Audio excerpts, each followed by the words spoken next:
Hello, everyone. Thank you for joining us today. This is Francesca Vigliani from Cloud Academy, and I'd like to welcome you all to our Office Hours webinar. It's really so great to see so many people connected from all over the world, really exciting. And of course, thank you for taking time out of your day to be with us. Today, our experts will focus on nailing the Google Associate Cloud Engineer exam. And before I hand it over to Guy and Tom, I'd like to make a couple of housekeeping announcements. As usual, the webinar is being recorded and will be shared with you as soon as it is available. I know some of you sent us some questions ahead of time. Thank you for that. If you haven't submitted your questions yet, do not despair, because you can send them through the chat box at any time during the live session. As a matter of fact, we're holding a Q&A towards the end of the webinar. So if you have any doubts, any questions around the exam, feel free to send us your questions. Last but not least, we would truly appreciate it if you could fill out the end of webinar survey. It only takes a couple of minutes, and it's extremely helpful for us in understanding what topics you'd like to see in the future, what you liked about this session, and of course, what we can improve. So we really, truly value your feedback. If you could answer it, that would be amazing.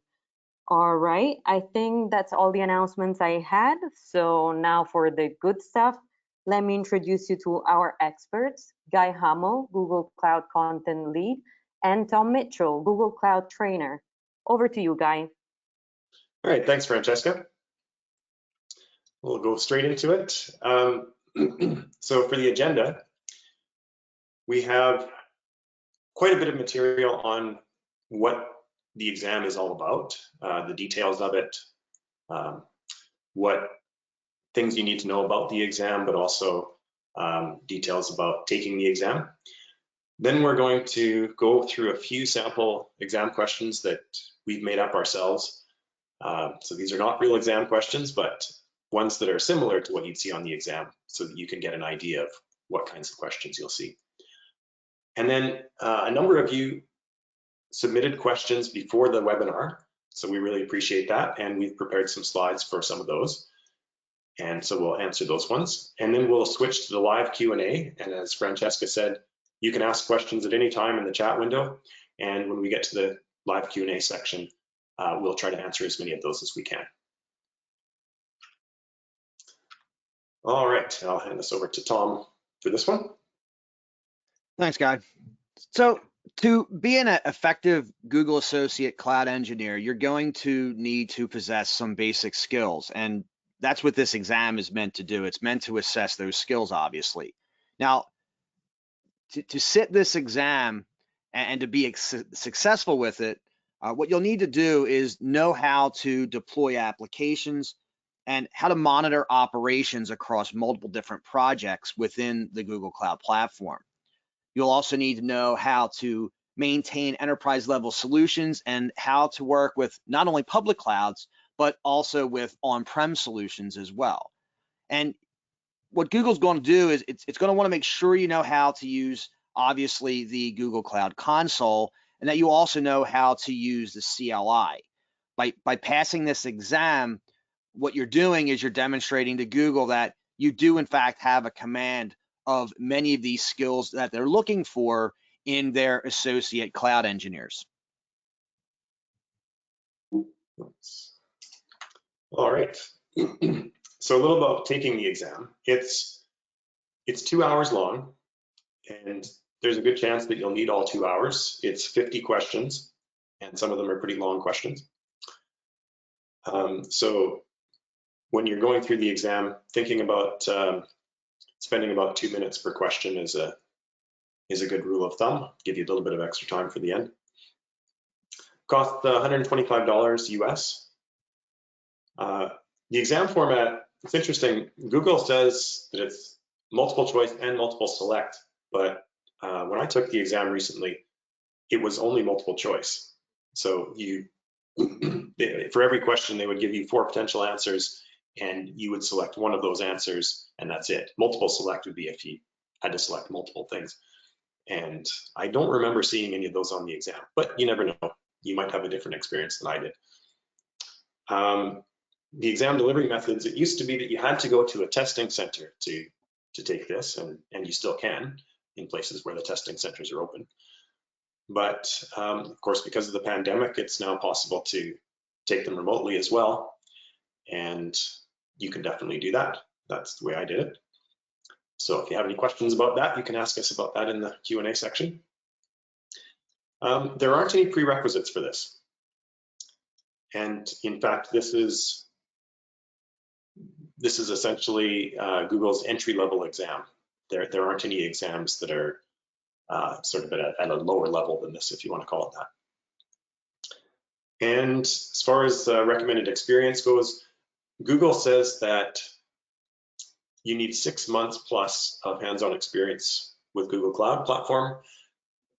That's not necessarily true. We'll talk about that a little bit more later from your submitted questions. Now, the exam itself is broken up, or really I shouldn't say the exam itself, the actual requirements or the objectives are broken up into 5 separate sections. Setting up a cloud solution environment, planning and configuring a cloud solution, deploying and implementing a cloud solution, ensuring successful operations of a cloud solution. If you're getting an idea here, cloud solutions are pretty important. And then of course, configuring access and security. So each one of these top level sections is going to include a bunch of different subsections and subtopics. And what we'll do here over the next few minutes is go over each of these top level objectives and kind of break them down for you. All right, so here's the first one, setting up a cloud solution environment. So this is, I mean, it's what it sounds like, but it's basically all the things you need to do to get ready to start using GCP. So it's not, you know, how to actually set up a compute instance or anything like that. It's setting up your projects, your accounts, getting your billing set up, installing the command line interface, all those kinds of things. So this section is, you know, I'm going to say relatively easy compared to some of the other sections, except for the fact that they have IAM in here, or IAM as some people call it, which is Identity and Access Management. IAM is here, and it's also in the 5th section, which we'll get to in a little bit. And they have a lot of questions about IAM on the exam, and so those are a little bit trickier. This section also covers cloud identity, which is Google's, if you're familiar with, say, Active Directory or things like that, you know, it's Google's solution for identity management. And which, I mean, it sounds like that's it's redundant with IAM because that also includes identity management, but they're slightly different things. Then there's Google Operations, which was formerly called Stackdriver. Interestingly, when I took the exam recently, they were still calling it Stackdriver, even though they renamed it a while ago. So bear that in mind. We have in the learning path on Cloud Academy, we have a course on Google Cloud Operations, and you know, Stackdriver is hardly mentioned in there because this is the new name. But when you get to the exam, it might say Stackdriver. So just bear that in mind. Then there's billing and budgeting, and also the command line interface, which is also known as the Cloud SDK or the Software Development Kit. The planning and configuring a cloud solution top level topic, if you will, really revolves around planning and configuring different solutions and resources. To understand and pass these particular questions and to do well in the questions that revolve around this particular objective are going to require you to be able to effectively plan and estimate GCP product use using the pricing calculator. You're going to need to know how to price out different services. You'll also need to know how to plan and configure all kinds of different resources, focusing mainly on compute, data storage, and network. Now, to be able to do these types of things in the Google Cloud Platform, you'll have to focus on some key services and concepts. Like I mentioned, the pricing calculator is probably going to make an appearance. And of course, Google Compute Engine, the GKE, which is a Google Kubernetes Engine, App Engine, Cloud Run, Cloud Functions. Some of the data and database specific options and services would be Cloud SQL, BigQuery, things like Cloud Spanner and Bigtable. And as I mentioned earlier, some of the skills you're going to be tested on are planning and configuring data storage. So obviously, some of the key storage related concepts and services you'll want to be familiar with before you sit the exam would be standard storage, nearline storage, cold line, and archive storage. And then lastly, falling in line with the network configuration would be things like load balancing, cloud DNS, and other related network resources that you'll need to know how to plan and configure. So before you sit the exam, you'll want to make sure that you're familiar, I would say intimately familiar with the compute, data, and network resources that are offered on the Google Cloud Platform. All right, so the next section is deploying and implementing a cloud solution.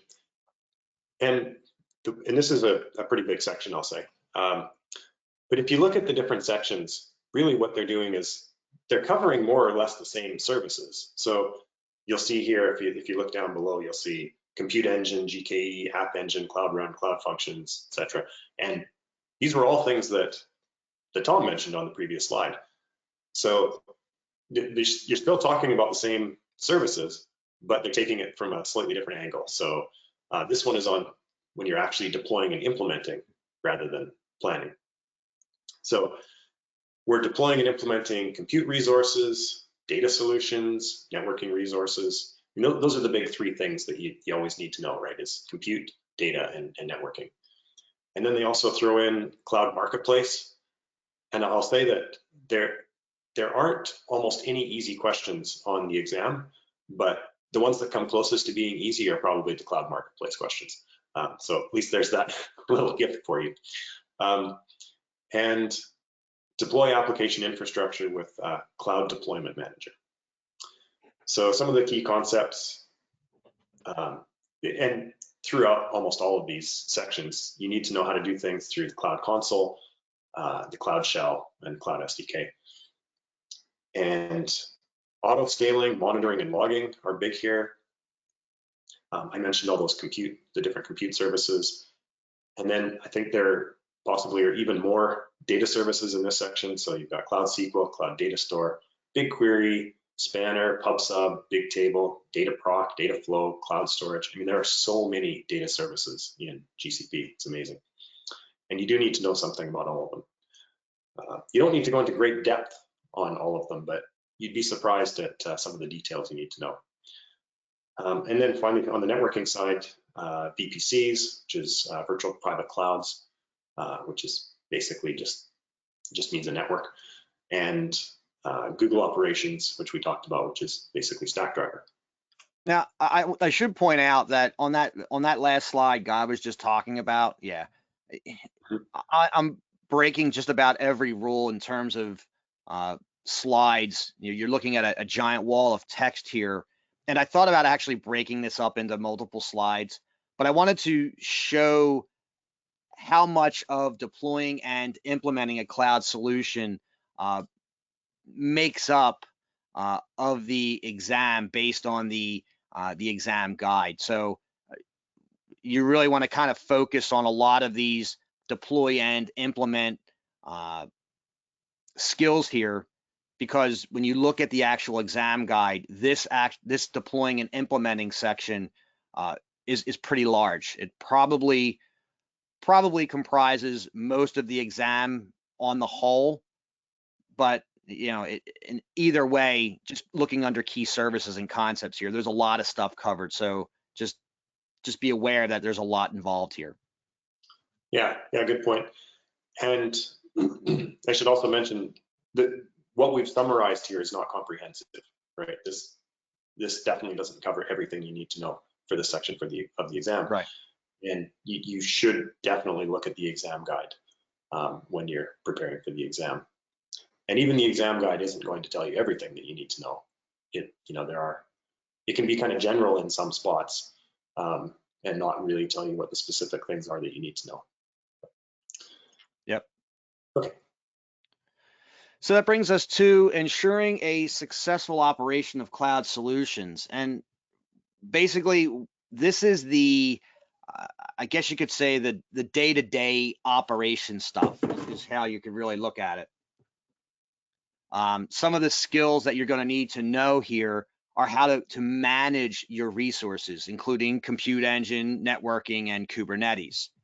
You also need to know how to manage App Engine and how to manage Cloud Run solution or resources. And obviously, some of the skills that you're going to need to know to sit the exam will also include managing storage and database, as well as monitoring and logging. So as you can see, a lot of this stuff here is the day-to-day operation stuff that you're going to do as an administrator in a typical environment. Now, some of the key services and concepts that you'll want to take a look at and familiarize yourself with would be those services and concepts you're likely to encounter on a day-to-day basis. Virtual machines, how to take and use snapshots, creating images, even graphical processing units or GPUs could make an appearance. That's for VMs that do a lot of video processing. So you may even see that. Or machine learning. Yeah, you're right. Absolutely. I forgot about that.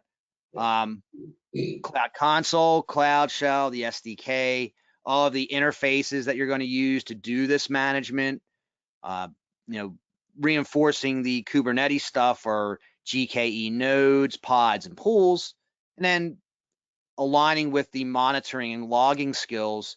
You'll need to know how to use Google Operations, and like Guy said, that was formerly known as Stackdriver up until recently. You'll need to know how to collect and leverage metrics, how to use them, and how to create alerts. You'll have to know how to back up and restore data, how to use cloud storage buckets, and then of course VPCs and subnetting. I mean, if you're going to build out and support cloud solutions, virtually every resource is going to run on some VPC and on a subnet. So that's almost I guess you could say, the foundation on what a lot of these resources, or even all of these resources, will run on. So you really need to understand how to create and manage VPCs and how to manage the subnetting of those if you're going to succeed on the exam within these particular learning objectives. All right, and the final section is configuring access and security. And as I mentioned before, we have how to manage IAM, identity and access management. And there really is, at least when I took the exam, there were a lot of questions that involved IAM. It's really something. And what surprised me is the details that you need to know about that.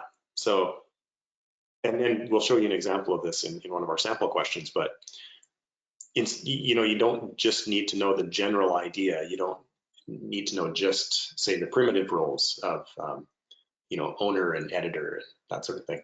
You need to know some of the specific ones for the specific services. And service accounts fall into that as well. You need to know how to apply IAM to service accounts. And then there's viewing audit logs for projects and managed services. There are a couple questions on that. So the key concepts you need to know: role assignments, which is an IAM thing, custom IAM roles, so that's where you're creating your own, service accounts, and audit logging. All right, moving on to the sample questions. So when you hit this exam, you're going to see a variety of questions, and let's take a look at the first sample question here to give you an idea of what Google is looking for here. So in this sample question 1, we see that you are the administrator of Blue Widget Corporation, and Sandy is the junior admin. Now, you've asked Sandy to deploy a new version of one of the corporate apps to App Engine. Now, which IAM role should you grant to Sandy in order to allow her to do this while adhering to Google's recommended best practices? So when you look at this question, what I typically like to do when I'm reading questions in an exam is kind of read them from end to beginning. I kind of look at what they're specifically asking for. So here, this question is asking for what role Sandy needs in order to deploy a new version of a corporate app to App Engine. But an important piece of this question here is while adhering to Google's recommended best practices. Anytime there's a while or a plus or like a second piece of a question there, that's usually pretty important. So when you look at that question on the whole and you look at what it's asking, you have 4 choices here: App Engine Admin, App Engine Deployer, App Engine Code Viewer, and App Engine Service Admin. Now, the App Engine Admin could be a right answer here because the App Engine Admin does have read, write, and modify access to all application configurations and settings. But we're looking at that second part of the question while adhering to Google's recommended practices. Google's recommended practices, as is the case with most vendors, is least privilege. So I'm immediately saying, okay, the App Engine Admin can do it, but is there a better choice? And that takes us to choice B, which is App Engine Deployer. Now, the App Engine Deployer has read-only access to all application configurations and settings, and write access only to deploy and create a new version. That would seem to fit the bill here. Now, we're not asking about deleting old versions or modifying existing versions. We're simply looking at, can we deploy a new version? App Engine Deployer does that. The App Engine Code Viewer only has read-only access, and the App Engine Service Admin cannot deploy versions of apps. That's kind of falls in line with separation of duties. So when you're looking at those questions, you need to keep in mind what exactly is being asked, and are there any mitigating circumstances that they're adding on? And that mitigating circumstance here would be while adhering to Google's recommended best practices. So keep that in mind as you're reading questions like this that look kind of simple. They can actually be a little tricky if you're not careful. All right, second question. As the admin for the Blue Widget Corporation, you've been tasked with performing some maintenance within a project.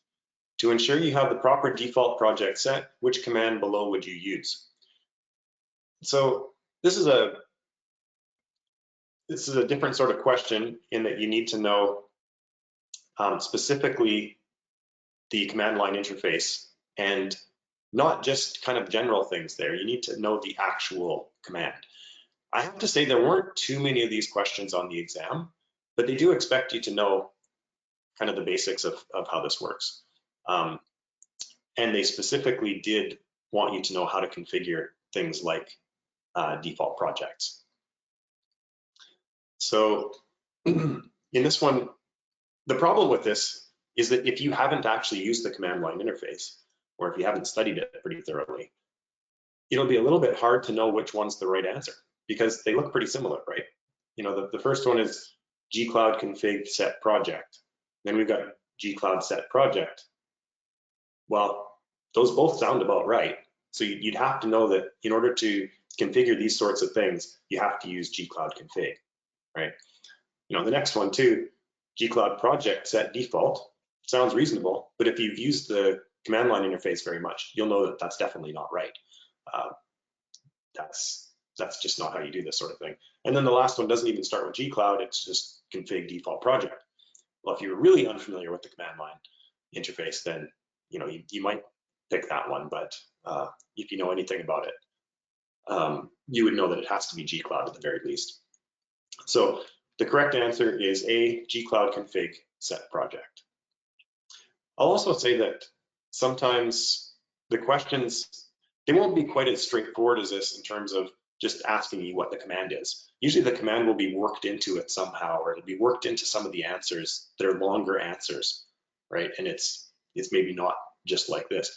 You'll see something more in this next question here about what the questions are like quite often. We had to break this into 2 slides because it's really long, and this is probably more indicative of the way that these exam questions are. So I'll let Tom lead you through this. Yeah, this one is quite a bit longer, and I mean it looks really scary when you read the question and you read the answer choices, but let's work through it here. So you're the admin for the Blue Widget Corporation. Your manager has come to you and asked you to deploy a corporate app in a way that allows it to scale based on HTTP traffic demands. Assuming you have a definition for an instance template that contains the web app, what should you do to deploy the application? So we have quite a bit going on here. When we look at the choices, it gets even scarier. Choice A is using the instance template. You should create 3 virtual machines, 1 per zone in a region. You should then create an HTTP load balancer, which seems to make sense, and configure the virtual machines as the backend service for it. Option B is that you should create a virtual machine from the instance template and then create an App Engine application. You should configure the App Engine app in automatic scaling mode so that it forwards all traffic to the virtual machine. These first 2 questions seem a little off because we're talking about a single virtual machine for something that has to scale. So I'm a little suspicious of these 2 options right out of the gate. The third option here, option C, is you should create a managed instance group. That sounds promising. That's based on the instance template. You should configure auto scaling based on HTTP traffic, which seems to meet the auto scaling requirement. And then lastly, you should deploy a load balancer and configure the instance group as the backend service for it. Option D here is that you should create a number of instances that will be needed to support peak user traffic based on the instance template. So that option here is kind of saying, decide what your peak traffic is going to be and deploy some number of instances. After that, you should create an unmanaged instance group. Once the unmanaged instance group is created, you should add the instances to it. And then lastly, you should deploy a load balancer and configure the instance group as the backend service for it. So these are some pretty involved answers that you're looking at. So what you need to do is break the question apart and kind of get an understanding of again, what is being asked. Now, for this particular question, the correct answer would be C. And the reason the correct answer would be C is that what you're doing is you're creating that managed instance group that's based on your instance template. So you have the template already available. Now, once you have that, what you're doing is you're configuring auto scaling so that it meets the traffic requirements of the HTTP traffic that's coming in. Obviously, when you do that, you want to have a load balancer in front, so you're load balancing that traffic. And then obviously the instance group serves as the back end for that load balancer, so the load balancer can send the traffic to it.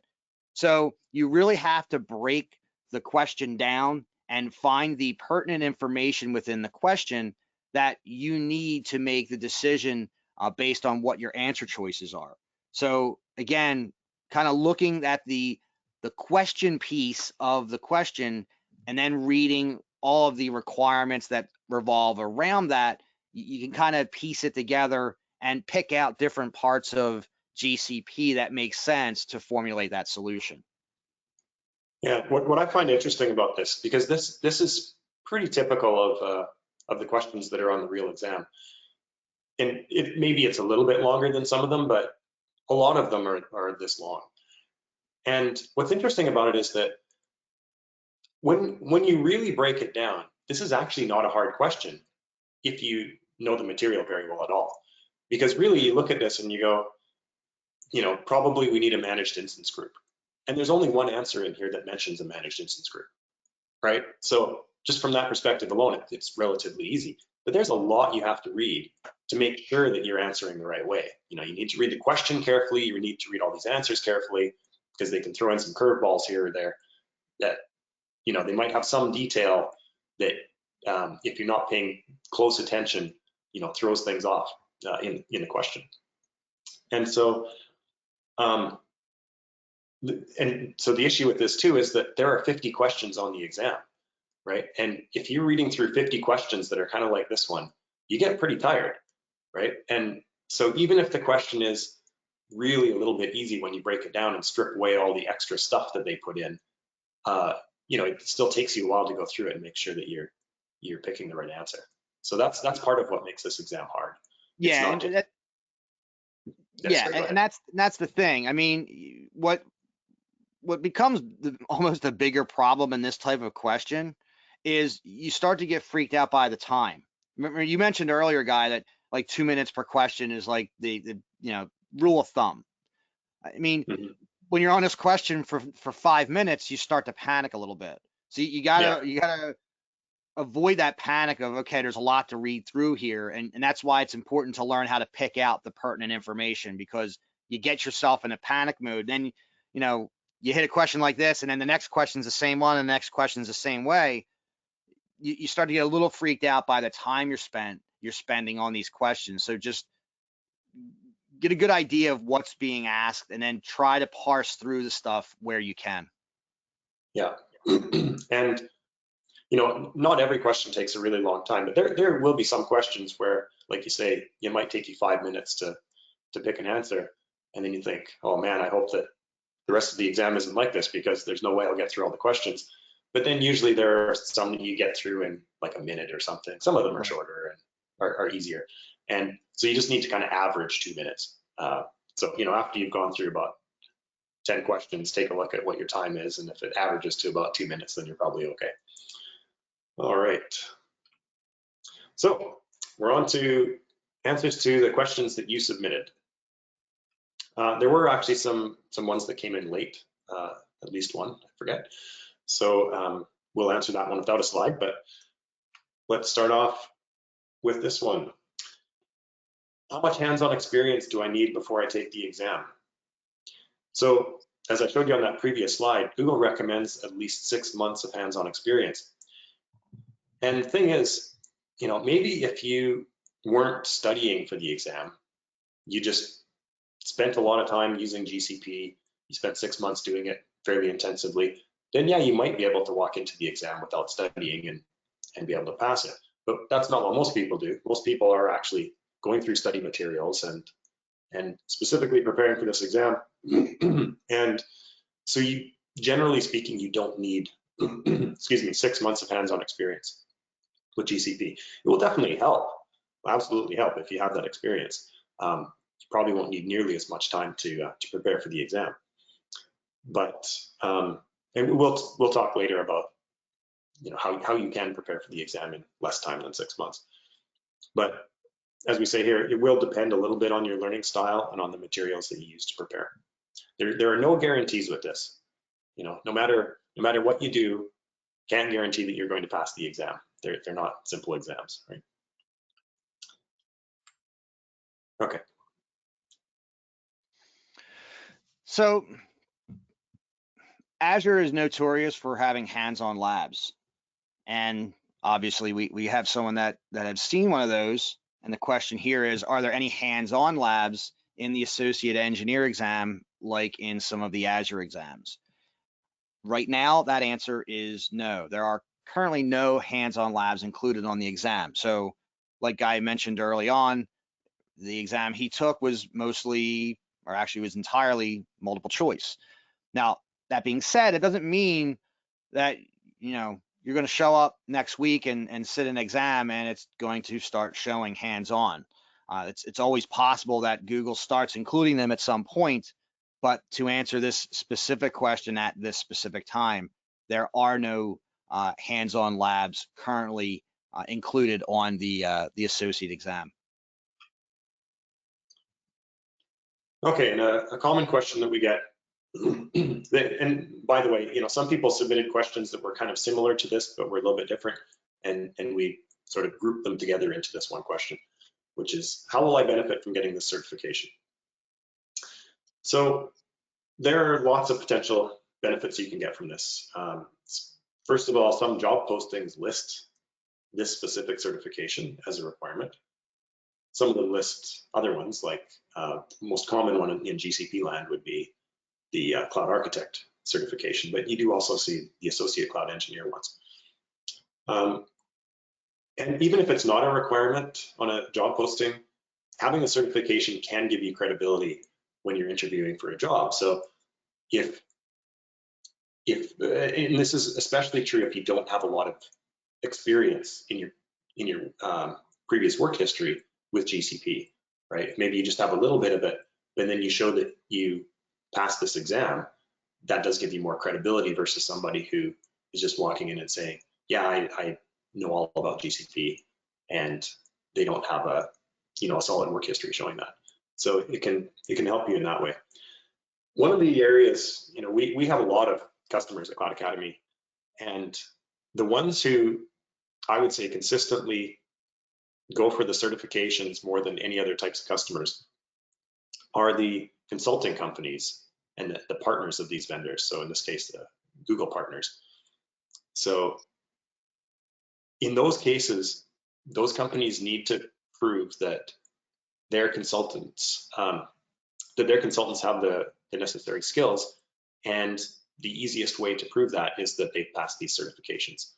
So either if you're working in a consulting company, or you want to be an independent consultant, or you want to get a job with a consulting company, or any of those things, it's really good to get these certifications. And this is a very good one to get, this Associate Cloud Engineer. And also, people with certifications typically have higher salaries than those who don't. Now, that doesn't mean that if you go out and pass this exam, that your employer is going to give you a raise, right? I mean, they might, but it's pretty unlikely. But what it does mean is that you have more opportunities, generally speaking, and people who have these certifications are typically in higher demand, and that usually translates into a higher salary.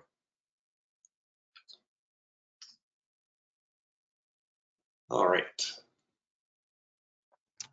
Now, that of course leads into what's the best way to prepare for the exam.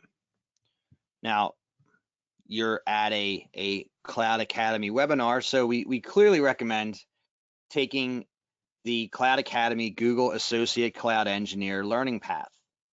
And on the screen here, you can see the URL to that learning path. Now, the learning paths that we build at Cloud Academy include lots of different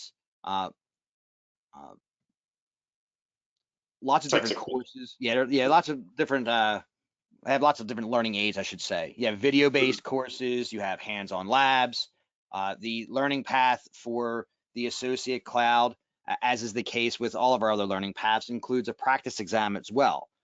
So by working through our learning path for the Associate Cloud Engineer exam, we're certain that should get you ready to pass this exam. Now, you also should, of course, take Google's own practice exam, and on the URL that you see on your screen, you can take that practice exam and kind of get a feel for what you're going to encounter when you sit the actual Google Associate Cloud Engineer exam. Right. Yeah, I strongly recommend taking Google's practice exam. It's free, and if you do well on that one, then you have a pretty good shot at passing the exam. I'd recommend getting a pretty high percentage on the practice exam before you write the real one. So we have a practice exam, then you can go and take Google's practice exam. Once you've done both of those, you should have a pretty good feel for whether you're ready or not. Now I should point out that, and I saw a question like this the other day. If you take a practice exam for a real exam, if you take that practice exam and passing grade is, let's say 70%, let's just pick a number. If you take that practice exam and pass with a 70%, you're not ready for the real exam. I mean, when you take these practice exams, you should be taking these guys and relearning or revisiting the areas you're weak in. Personally, for me, if I'm taking practice exams for a real exam, until I'm hitting 80, 85, 90% scoring on those practice exams, that's when I know I'm ready to sit the real exam. So don't take a practice exam, pass it with a bare minimum score and be like all rah, well, I'm ready to sit the exam, because you're probably not. So keep that in mind as you're sitting through these practice exams, that anything that you do get wrong, you need to go back and revisit that stuff. If you're doing it right, by the time you retake that exam, you should know what you got wrong and why, and be able to answer the questions without guessing. And only at that point should you be hitting up the real exam. Yeah, I agree. I completely agree. All right, and we're on to the live Q&A. We've been getting some good questions in here, and some of them are related to what we were just talking about, so I think I'll pick out one of those. One of them is, definitely related to what Tom was just saying.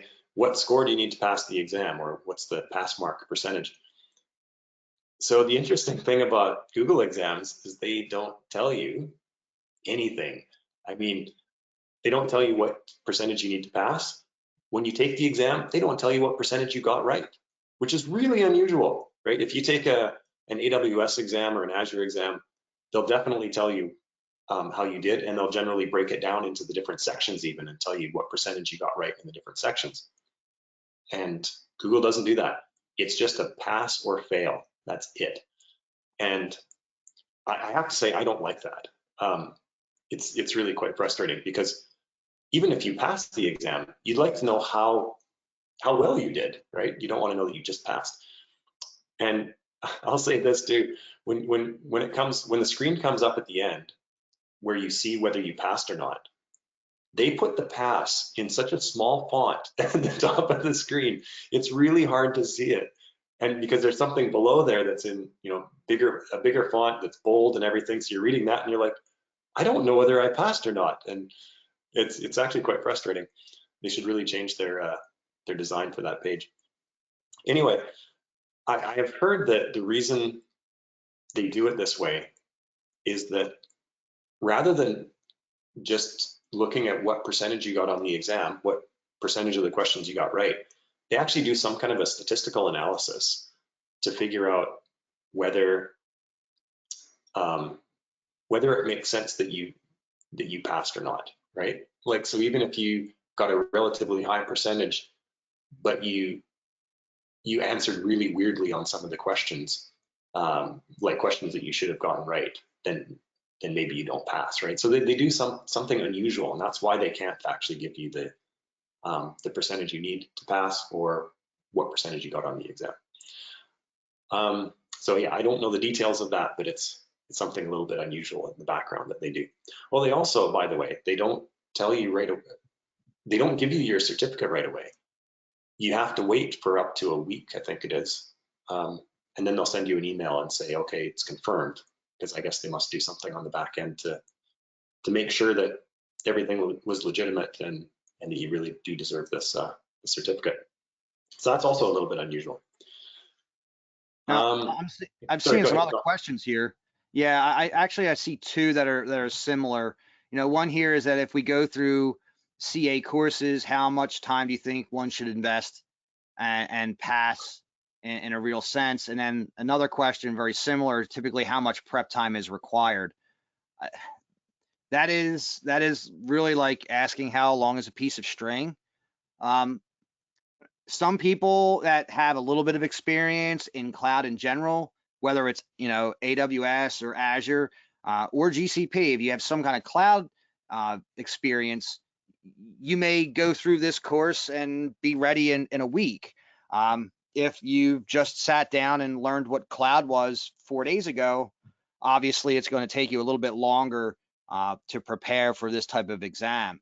I think Guy mentioned earlier in the webinar that although this is an associate level exam, it's not by any means easy. So, you know, it's so much is going to depend on the individual and what kind of experience level you have and how fast you learn. Guy, I don't know if you have anything to add to that, but that's kind of my position on how long it takes to prepare for something like this. Yeah, it's a hard question to answer. We do get asked this question a lot on all different kinds of exams, and I've come up with this rule of thumb. Take it with a grain of salt because it's different for everybody. But if you look at our learning path, the length of it is 18 hours. It also says the average duration of it is 13 hours. The reason that the two numbers are different is because we give you quite a bit of time for the hands-on labs, and you generally don't need to spend the entire time that we've given you to complete a hands-on lab. So if the average duration is 13 hours, then double that and maybe add a little bit. So maybe you need 26 hours and a little bit. So let's say you need 30 hours to prepare. And I see that in the person's question, they asked, maybe you only have a couple hours left after you've worked all day at the office. So, how long is this going to take you? And if you study, let's say, I don't know, 5 days a week, and you can study 2 hours a day, so that's 10 hours per week. So it's going to take you 3 weeks. That might even be a little bit optimistic because probably after you've done all that, you're going to need to just do a little bit more final preparation for the exam. Give yourself another week. So maybe it's going to be a month if you have that much. If you have 2 hours, 5 days a week to spend, something like that. So it does take a while. There's a lot of material on this exam, I have to say. So if you don't have a ton of experience with GCP, then you're probably going to need to spend that much time. But that's just a rough guess and varies from person to person. All right. I guess another one, there are a couple questions here that are similar. One was basically how hard is the exam? And it's, because it's the easiest Google exam, right? And someone else asked, how it compares to the AWS Solution Architect Associate exam. So what intrigues me about this exam is that it's way harder than I expected it to be. I had heard from other people that it was surprisingly difficult. I had done the Cloud Architect exam before and the Data Engineer exam, and this is essentially their entry-level exam. It's at the associate level rather than the professional level, but it was still quite difficult. I was surprised at just how difficult it is. If you look at AWS and Azure, so the entry-level exam for AWS is the Cloud Practitioner exam, which is to some extent meant for non-technical people, right? And so you do need to know some technical things, but it's relatively easy compared to the other exams. On the Azure side, it's the same thing. Microsoft has the AZ900 exam, which is the Azure Fundamentals exam, and it's the same kind of thing. It's not super technical. It's it's still a little bit hard, but it's definitely way easier than some of their other exams. This is not like that. This Cloud Engineer Associate is not like that.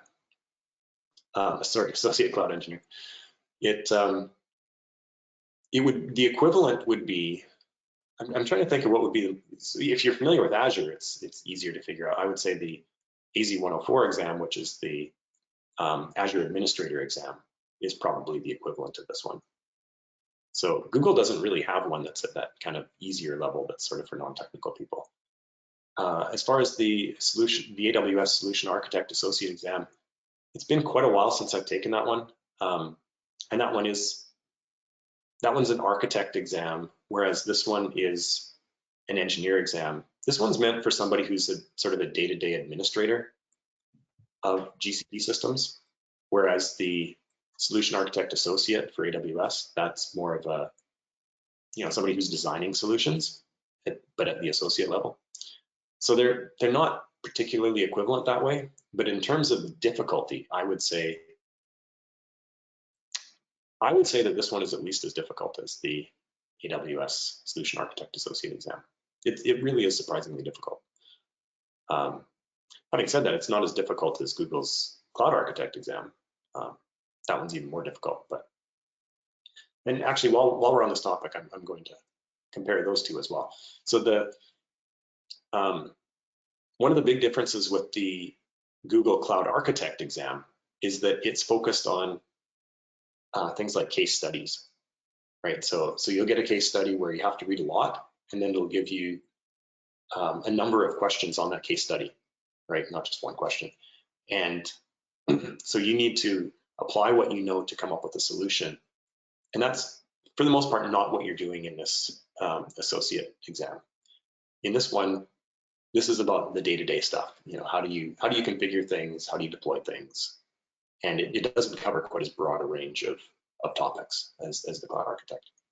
All right, that's probably enough on that. What else do we have here? Who's the exam provider? Is it Pearson VUE? No, it's not. It's Criterion. And so if you take it remotely, it's a bit different of an experience, I'll say, because I've done quite a few Azure exams online, and the way that they check whether you're the way they check your environment to make sure that you don't have any illegal study aids or anything like that is different from the way that Google does it, that Criterion does it for the Google exams. So it is a bit different. Let's see what else. We got one here. I see a question about if there's a link where the employer can check the validity of a Google cert. I think it's like Learning Garage or something. Let me see if I can do a quick Google search here. I think there is a link, and let me take a look. Yeah, they give you a link when you pass the exam. Yeah, it's learndigitalwithgoogle.com.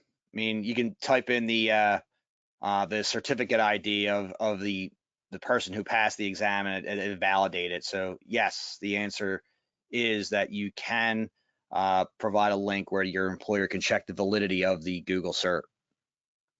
Yeah, where anybody can check it. It's and you can post this on your LinkedIn account, and a person can just click on the see credential and it'll actually bring up the credential. I think it's a different site than the one that you mentioned for that one, but yeah, you can definitely do that. It'll actually show you, if you want, you can see all of the certifications that a person had for Google Cloud. It's different from the other vendors. I know for sure that Azure uses a different one. I think AWS does too, but I forget. Okay. Oh yeah, are there only scenario-based questions? Well, mostly, and which again kind of surprised me. They're not the kind of scenario-based questions like I was talking about for the Cloud Architect exam, where they give you a full case study, right? So it's not like that. But most of the questions do give you some kind of a scenario. Here's something. Here's what you're trying to accomplish. Here are some details about your situation, and what's the right solution. I don't really remember any questions where they just bluntly ask you, like, true or what's the command? false? Yeah, or true or false or anything like that. Yeah. Right. Yeah, we all kind of have a scenario. Yeah. Let's see. There's a question down here about hands-on labs. Do we have hands-on labs for associate cloud engineer exam? God, you know offhand how many we have in that learning path? I don't have it up in front of me. I do. We have 9 labs, it looks like. Oh, wow. I didn't realize it was that many. Yeah, it's lots. That's quite a few. It is. Yeah. Yeah, and Yeah. that's important. I mean, to do the exam, I mean, while the exam itself doesn't have any hands-on stuff that you got to do, at least for me and most people I've spoken with, when you get in there and actually do things, it's a lot easier to pick up than just memorizing knowledge base articles and information. So by working through the labs that we have, which are part of the learning path, that kind of reinforces the lectures and reinforces even the practice exam for that matter, because you're actually doing things and seeing how it's done. Yeah, and I should mention that, so we have 9 sort of our normal hands-on labs, but we also have another one in there that's called a challenge lab. And in that case, we give you the scenario and say, here's what you need to accomplish in this lab. And it doesn't take you by the hand and lead you through it. You're expected to do it yourself. And then it actually, at the end, you can click a button to check to see whether you got it right or not. And it will see whether you accomplished the tasks or not. So it's pretty cool. It's kind of your ultimate test at the end. Let's see. Oh, we have more questions coming in. Would we have a separate webinar on exam prep for professional security engineer exam? Yep. This is if not. So, a separate webinar. Sorry. A webinar, a webinar. Yeah, we have a separate learning path for professional security engineer. Right. So yeah. Sorry, I understand the question now. Little bit about the security engineer exam. Yeah, I don't know that I can summarize anything in just a couple lines about that one, but take a look at the learning path that we have for that one if you're interested in what you need to know. Let's see, is there anything else in here? I think that's it. Okay. All right. And yeah, actually, we're just about at the end of the hour here, so that's all we have time for anyway. Yeah, so thank you all for participating and for sending in your questions. It's great to get this audience participation. You will receive a recording after the session, so stay tuned for that. And if there were any questions that weren't answered in the webinar, I don't think there were, but I'll still give you a plug for our Cloud Academy community group on LinkedIn. Oh, whoops, I should be advancing the slide to that so you can see it. So you can see there's a link to it there. And in that community group on LinkedIn, you can ask us questions and we'll get back to you. Also, at the end of this webinar, a quick survey will pop up and we'd appreciate it. Francesca mentioned this earlier. We'd appreciate it if you could take a couple minutes to fill it in. And that's it. Thanks and see you in our next webinar. Thank you all.